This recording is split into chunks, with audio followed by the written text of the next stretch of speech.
Nechcel som hovoriť tie také povinné veci, že odišiel a velikán a tak, že na Vašovi bolo úžasné, že bol aj taký neobsiahnutelný.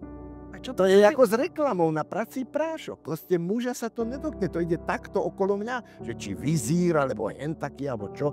Ale žena, keď to počuje 20 krát, tak stratí nervy, stane a ide do obchodu a kúpi vizír. Mňa by to nenapadlo. A tam naozaj, keď v tej rýchlosti na tej diaľnici na tú rybu narazí auto, tak to môže byť taký šmík a taká havária.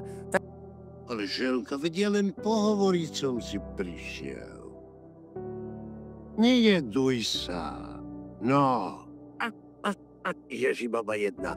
Ale karty si so mnou predsa len zahrať, nie? A nemusel som ani konvalinky voňať. Len čo prišiel kombáči a dal si vyholiť hlavu, vedel som konvalinky rozkvitli, nebých. Neskôršie potom dostal takú nervózu, začal vykať hlavou takto hľa. Moja téza naproti tomu znela, že práve spletitosť ľudských vzťahov umožňuje páchať zločiny, ktoré nemožno odhaliť.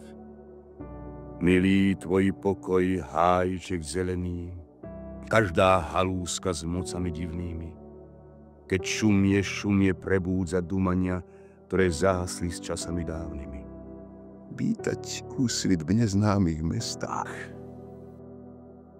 Pracovať do humoru a chváliť sa tým jeden pred druhým. Mlčať za hviezdnych večerov. Chcela ma vidieť pri práci, nemal som to dovoliť. Raz v noci ma zobudil jej krik.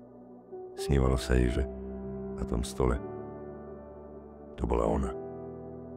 Niekedy si predstavujem peklo ako púšť, ktorá čaká iba na mňa.